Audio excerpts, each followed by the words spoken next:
여러분 반갑습니다. 안녕하세요. 이야, 봄, 이야. 따뜻해졌어요. 네. 지금 날씨 너무 좋죠? 네. 네. 아유, 요즘은 우리 그냥 이렇게 어느 날 저 야외 나가서 좋아요. 김밥 싸가지고. 좋아요. 이렇게 딱 앉아가지고 이렇게 피크닉 하면서 하면 더 좋을 텐데, 그죠? 네, 언제 그러니까요. 한번 야외로 나갈까, 우리? 좋아요. 시청자를 싹 모시고. 사무엘서를 공부하면서 뭐 좀 이렇게 달라진 게 있다면 어떤 게 있을까요? 두 사람은? 달라진 게 있다면 기도하는 습관. 아, 기도하는 거. 매일매일 그래도 꾸준하게 하나님께 기도하는 습관을 좀 들이고 있습니다. 성현 씨는 뭐가 달라졌어요? 저는 오디오 성경을 네, 듣기 시작했습니다. 그렇구나. 그래서 야. 네, 설거지하면서도 이제 성경을 듣고 좋은 습관이네요. 예.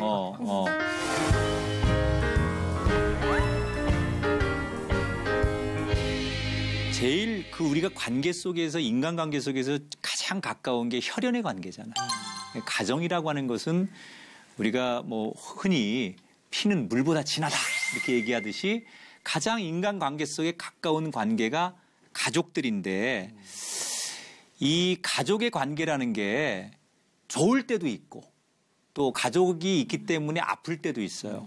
오늘 저는 우리가 다 부모들이고 또 앞으로 부모가 돼야 될 사람들인데 믿음을 가진 부모는 자녀를 어떻게 양육해야 될까?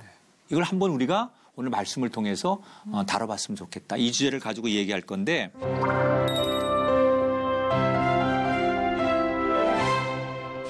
오늘 주제는 엘리 제사장 이야기를 할 거예요. 자, 엘리 제사장이 누구죠?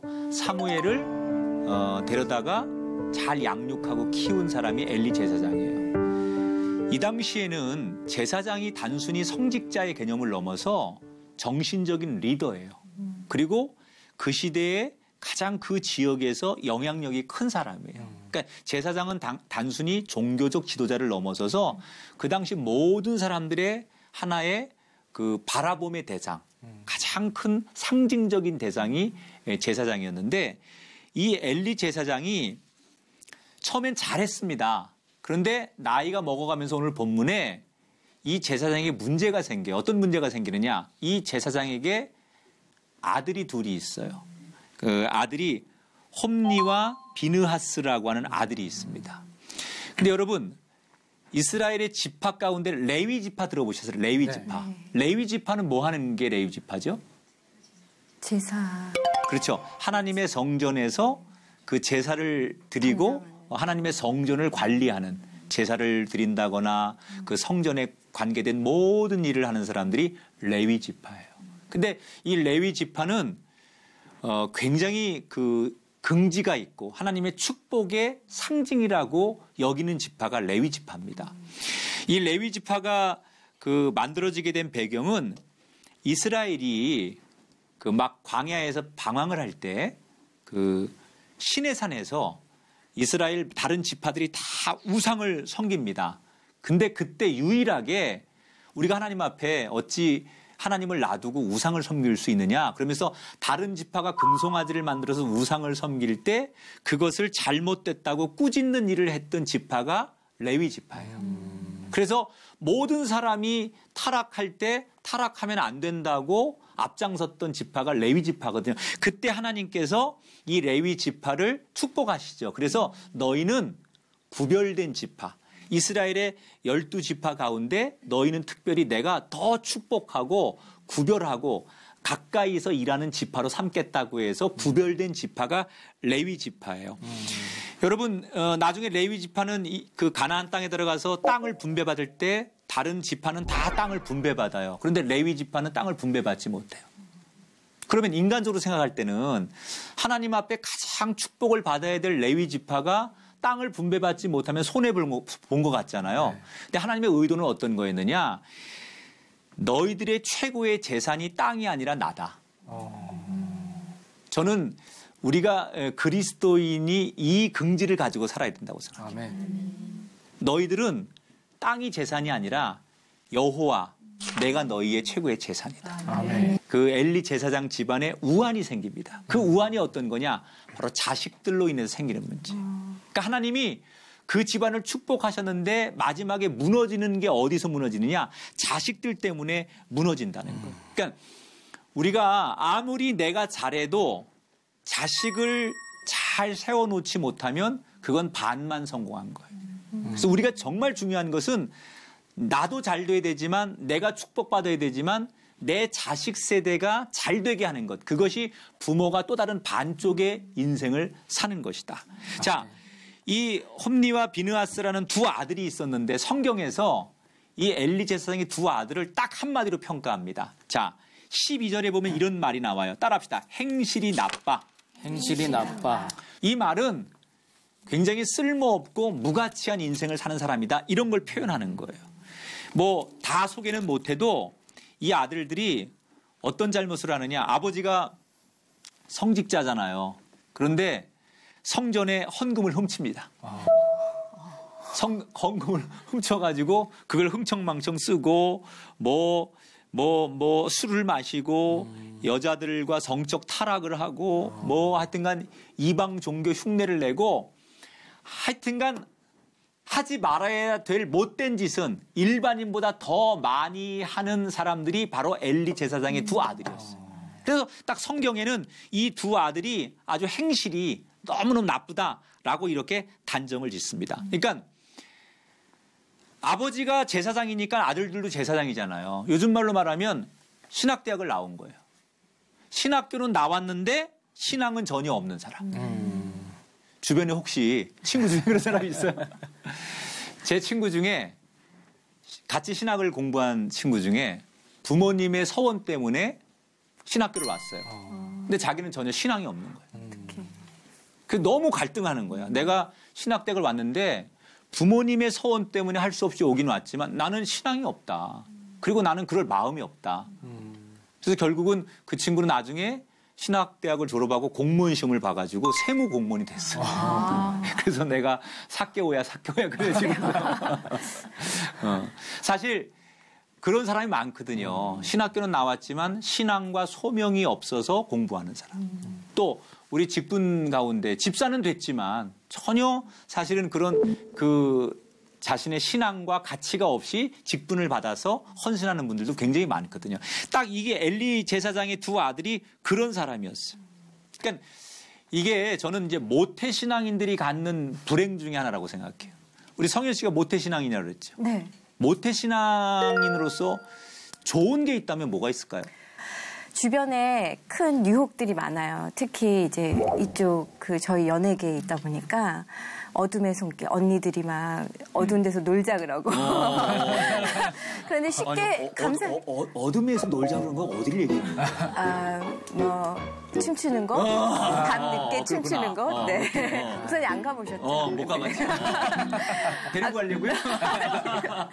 그런데 그런 뭐 여러 가지 유혹에 쉬 넘어가진 않아요. 네. 아니 강준 씨는 지금 모태신앙인이신가요, 아니신가요? 모태신앙이네. 그러면 모태신앙인인데 네. 불편한 건 뭐가 있어요? 불편한 거요? 네. 못 노니까 불편한 못 거예요. 노니까. 못 노니까 저도 나이트클럽도 가고 싶고 클럽도 가고 싶고 춤도 추고 싶은데 가보질 않았으니 춤을 못 춥니다.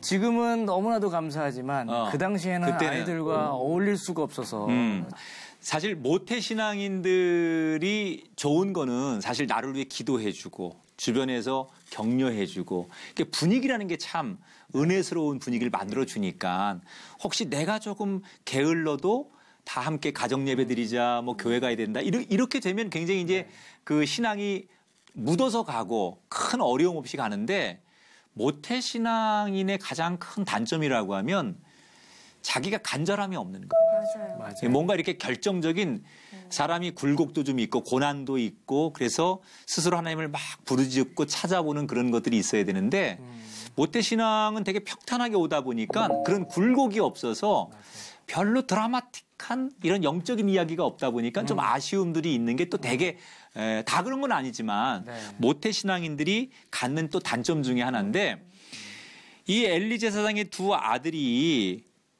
이렇게 아주 굉장히 타락하고 모태신앙이지만 아버지의 그 명성에 누를 끼치는 그런 아들들로 살아간단 말이죠. 그러면 왜 아버지는 훌륭한 제사장이고 그 집안이 다 레위 지파 그리고 제사장의 집안인데 왜 이렇게 되었을까? 왜 이 아들들이 이렇게 타락하게 되었을까?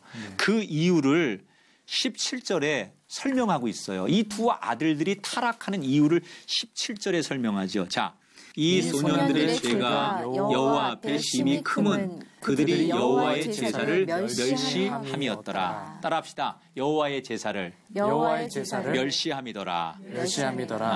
자, 이게 무슨 얘기? 요즘 말로 말하면 예배를 중요하게 여기지 않았다. 그러니까 사실 이 모태신앙인들이 예배에 대해서 큰 감흥이 없는 거예요. 그러니까 늘 어릴 때부터 늘 교회를 다니니까 가야 된다고 생각하고 어느 날 안 가도 그만이라고 생각하는 거예요. 그러니까 이 두 아들이 어디서부터 윤리적 타락과 영적인 타락이 시작되느냐? 성경은 이 두 아들이 예배를 중요하게 생각하지 않는 데서부터 문제가 오더라는 거예요.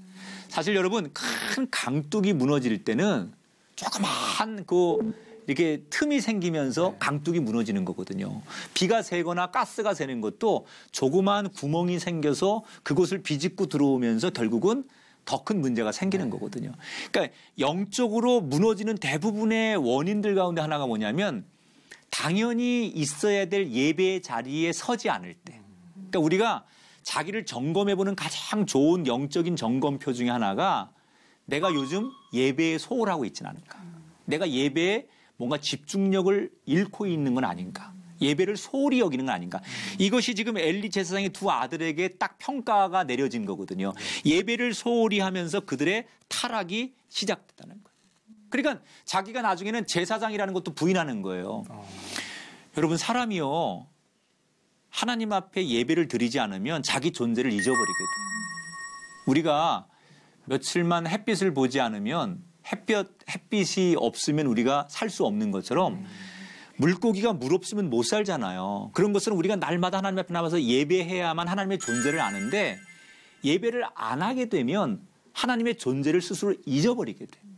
그러니까 이 사람들이 예배를 부인하다 보니까는 하나님을 자기가 제사장임에도 부인하는 거예요. 그래서 하나님은 없다. 이렇게 말하면서 이들이 타락하는 거죠. 근데 이런 역할을 사실 누가 지금 옆에서 잘 컨트롤해야 되느냐? 부모가, 엘리 제사장이 이 자녀들을 강하게 했어야 돼요. 그런데 아마도 내가 볼 땐 엘리 제사장이 너무 오냐 키웠을 거예요.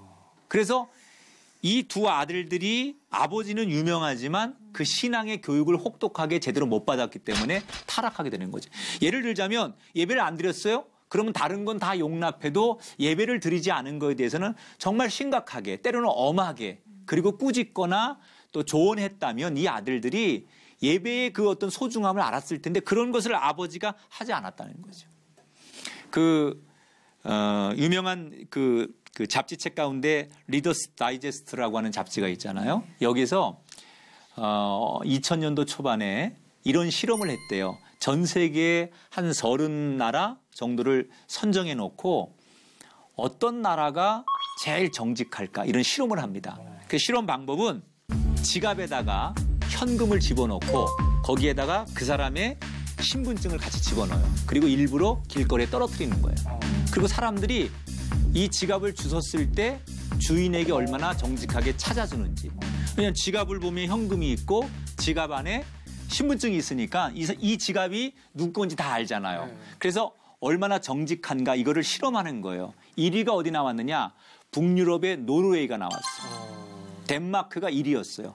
100% 다 돌아왔대요. 그러니까 아마 샘플로 10몇 개를 놨는데 100%가 다 회수가 된 나라가 노르웨이, 덴마크. 그다음에 2위가 싱가포르. 그리고 뭐 우리가 잘 아는 미국, 프랑스 이런 나라들이 상위권에 속하고 맨 그 마지막 30위가 멕시코. 그다음에 그 위가 중국. 여러분이 지금 궁금하죠? 그러면 한국은 몇 위야? 한국은 3위였답니다. 3위. 한국이 국제적으로 정직한 나라 중에 상위권에 속하는 나라 이렇게 뽑혔습니다. 근데 중요한 건 뭐냐면 그 지갑을 찾아준 그 사람들을 대부분 이렇게 다시 인터뷰를 해보니까 어릴 적에 부모로부터 남의 것 절대 가지면 안 된다. 정직해야 된다. 어? 네가 없어도 남의 거 욕심내면 안 된다라는 교육을 철저하게 받은 사람일수록 그 지갑을 주워서 유혹을 이기더라는 거예요. 근데 우리나라만 그런 게 아니라 전 세계에 그렇게 지갑을 찾아준 사람들을 인터뷰해 보니까, 그리고 지갑을 욕심나서 이렇게 슬쩍한 사람들을 보니까 그 부모의 어릴 때부터 그 아이를 향한 인생의 교육이 결국 그런 결과를 만들더라는 거예요. 여러분, 우리가 사람이 아무리 마음이 좋아도요, 삶이 따라가지 못하면 그 사람은 좋은 사람이 아니에요. 마음은 너무 좋아. 마음은 너무 착해. 그런데 말은 너무 착하게 하는데 삶이 따라가지 못하면 그건 좋은 사람이 아니에요. 신앙은 어떤 게 좋은 거냐? 엘리의 두 아들처럼 뭐 이 사람들이 아버지가 제사장이고 자기들도 성직자고 그래서 신앙이 좋은 게 아니에요. 훌륭한 신앙인은 삶이 동반될 때. 아멘. 가장 좋은 신앙은 언행의 일치가 이루어져야 된다. 아멘. 옆 사람한테 한번 인사하세요. 우리 똑바로 삽시다. 우리 똑바로 삽시다. 네. 똑바로 살아야 돼. 정신 차리고 살아야 돼, 우리가.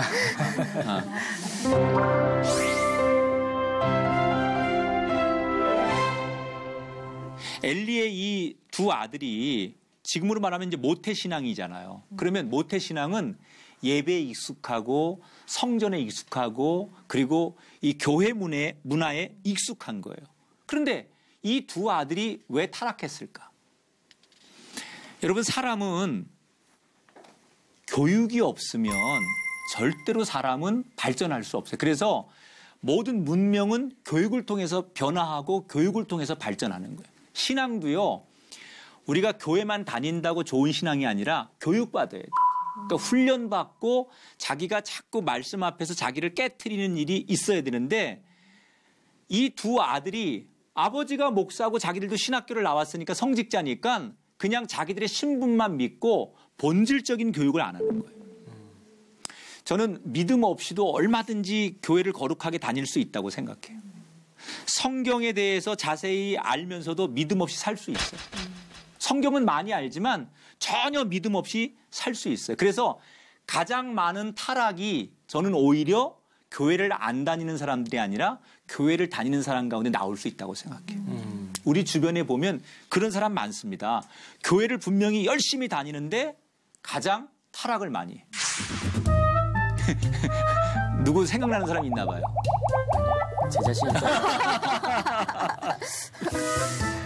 저는 만약에 이 아버지가, 엘리라는 아버지가 이 두 아들이 그렇게 타락했을 때 저는 극단의 조치를 취했다면 이 두 아들이 돌아섰을 거라고 생각해요. 아니, 어떻게 성전에서 헌금을 훔치고 그리고 뭐 막 그 타락하는 그런 모습들을 계속 보이는데 아버지가 그것을 그냥 내버려둬요? 만약에 내가 아버지라면요, 단호하게 너희들 제사장의 자격이 없다. 너희들 하나님 앞에 제사 드릴 자격이 없다. 그래서 그 아들들을 제사장 직무에서 쫓아버리든지 일단 그 자격을 멈추게 해서 다시 회심해서 그 자격이 됐을 때 그 자리에 세울지언정 뭔가 부모로서 굉장히 단호해야 됐을 거라는 거예요. 그런데 성경 어디를 봐도 이 아버지는 자녀에 대해서 단호하지 않아요. 그냥 자기 자녀이기 때문에 관대하게만 봐주는 거예요. 그래서 성경에 보니까 22절에 따라합시다. 엘리가 매우 늙었더니. 애우가 매우 늙었더니. 자, 29절에 보면 이런 표현도 나와요. 내 아들들을 나보다 더 중히 여겨. 그러니까 소위 그런 부모 있잖아요. 자녀들이라고 하면 벌벌 떨고 자녀들 앞에 내 자녀이기 때문에 싫은 소리 못하는 자녀들. 네. 그러니까 이 엘리라고 하는 제사장이 이게 늙었다라는 얘기는 단순히 육신적인 늙음이 아니라 내가 볼 땐 영적으로 이게 뭔가 깨어있지 않았다는 얘기예요. 그리고 자기 자녀들이 정말 너무 귀하다 보니까 자녀가 일종의 우상이 되는 거예요. 여러분, 때로는 가장 가까운 우상이 내 가정 안에 있어요. 우리 성현 씨도 쌍둥이가 네. 진짜 자녀여야지. 네. 때로는 이 자녀가, 쌍둥이가 정말 어떻게 나한테는 하나님보다 더 우선이 되는 순간 그 자녀가 우상이 되는 거예요. 우리 강준 씨가 방송 일이 때로는 정말 하나님보다 월등히 앞서는 순간 그 좋은 재능과 가치가 우상이 되는 거예요. 맞습니다. 그러니까 하나님보다 앞서면 우상이 된다는 거예요. 근데 지금 이 엘리가 자기 그 귀한 아들들이 우상이 되는 거예요. 하나밖에 없는 내 자녀들인데 그래서 품 안에 안고 이 자녀들을 우상처럼 떠받드는 거예요.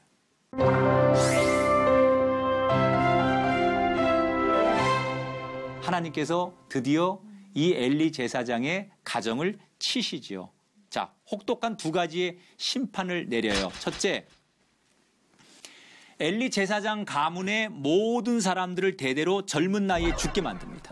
자, 31절, 32절로 가볼게요. 자, 성현 씨 한번 읽어볼게요. 보라, 내가 내 팔과 내 조상의 집 팔을 끊어 내 집에 노인이 하나도 없게 하는 날이 이를지라. 이스라엘에게 모든 복을 내리는 중에 너는 내 처소의 환난을 볼 것이요 내 집에 영원토록 노인이 없을 것이며. 젊은 사람들을 다 죽이겠다는 거예요. 비명 행사할 거라는 거예요. 근데 거기에 34절에 보면 두 아들이 지목당해요. 그래서 두 아들이 결국은 비명 행사하게 되는 거예요. 자, 두 번째, 하나님께서 엘리 제사장 가문을 이스라엘에서 쫓아내십니다. 35절 우리 강준 씨가 읽어볼게요. 내가 나를 위하여 충실한 제사장을 일으키니 그 사람은 내 마음 내 뜻대로 행할 것이라. 내가 그를 위하여 견고한 집을 세우리니 그가 나의 기름 부음을 받은 자 앞에서 영구히 행하리라. 네. 아멘. 엘리 제사장의 가문을 이스라엘에서 쫓아내시는 거예요. 근데 여기서 우리가 한 가지 짚고 넘어가야 될 것은 하나님께서 이 엘리 제사장의 가문과 두 아들을 가혹하게 심판하시는 게 하나님의 목적일까? 사실 이 성경을 내가 다 소개는 못하지만 이 가혹한 심판 뒤에는 하나님이 회개할 기회를 주시는 거예요.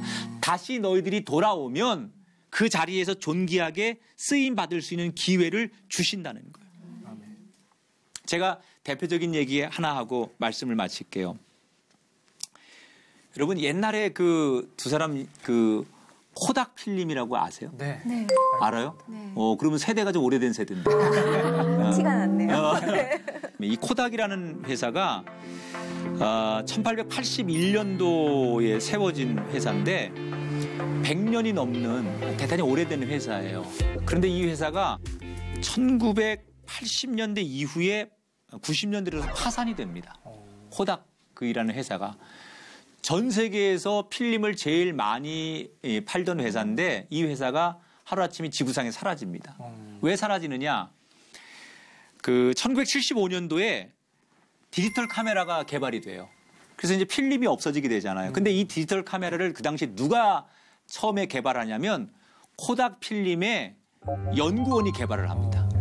그래서 너무너무 귀한 이 연구를 가지고 보고를 하는 거예요. 회사에다가. 이렇게 대단한 앞으로 필름 없이도 사진을 찍는 시대가 옵니다. 내가 이걸 개발했습니다. 그때 회사에서 그 간부들이 그 집행부가 무슨 결론을 내리느냐. 야, 우리는 필름 팔아서 먹고 사는 회사인데 필름을 못 팔게 디지털 카메라를 만들면 어떡하느냐. 그래서 그거를 무시합니다. 그리고 그거를 그냥 그 사람을 어떻게 보면 일종의 다른 데로 좌천을 시키죠. 신기술을 외면하는 거예요. 그리고 그때 그 기회를 놓쳤기 때문에 코닥은 나중에 결국은 망하는 회사가 되고 맙니다. 여러분 우리 인생이라는 게 언제나 승승장구할 수 없는 거예요. 하나님이 주시는 기회가 있어요. 그 기회를 놓치는 순간 우리 모두는 코닥이라는 회사처럼 망할 수밖에 없다. 지금 엘리처럼 하나님께서 심판을 내리실 때 그때 우리는 그때가 기회예요. 우리가 고난을 만날 때가 기회예요. 아멘. 그때만 깨달을 수 있다면 우리는 다시 일어설 수 있어요. 아멘. 엘리 제사장이 망하는 데 초점을 두지 마시고 그 엘리 제사장의 가정에 하나님이 내리시는 심판 속에 하나님이 뭘 원하셔서 저 가정을 심판하시는 걸까? 돌아오기를 원하시는 거예요. 아멘. 기회를 주시는 거예요. 아멘. 그러니까 지금 우리가 만나는 고난, 지금 우리가 만나는 어떻게 보면 가혹한 현실, 그것은 그 뒤에 있는 하나님의 진정한 우리를 향한 돌아오기를 원하시는, 회복하기를 원하시는 사랑의 메시지가 있다는 거예요. 아멘. 오늘 이걸 우리가 기억한다면 망하는 게 아니라 이 기회를 다시 선용하여 일어설 수 있다면 우리는 다시 정말 일어서는 인생, 회복하는 가정이 될 수 있다. 아멘. 이런 꿈을 함께 꾸셨으면 좋겠습니다. 아멘. 자, 오늘 강의를 들으면서 느낀 거 한 가지씩 소감을 얘기합니다. 제가 깨닫지 못하니까 이렇게 고난과 고통을 주시는 것 같고 그거를 기회로 삼아서 하나님을 올바로 바라볼 수 있는 제가 되어야 되겠다는 그런 다짐을 오늘 한번 해봤습니다. 네. 저는 저희 쌍둥이들을 앞으로 이제 양육 20년, 30년 하는 동안에 이 말씀을 꼭 붙잡고 기도하면서 가야겠다라는 그런 다짐을 하게 됐습니다.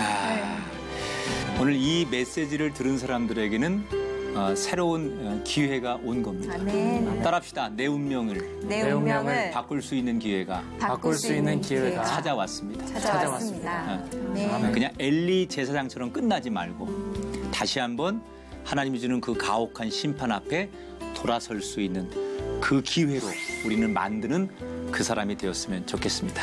아멘. 자, 오늘 사무엘서 강의는 여기서 마치고요. 다음 시간 다시 만나겠습니다. 한 주간 동안 여러분 정말로 행복한 가정, 그리고 은혜로운 가정, 그리고 멋진 인생이 되기를 축복합니다. 다음 시간 다시 인사드리겠습니다. 고맙습니다. 감사합니다. 수고했습니다.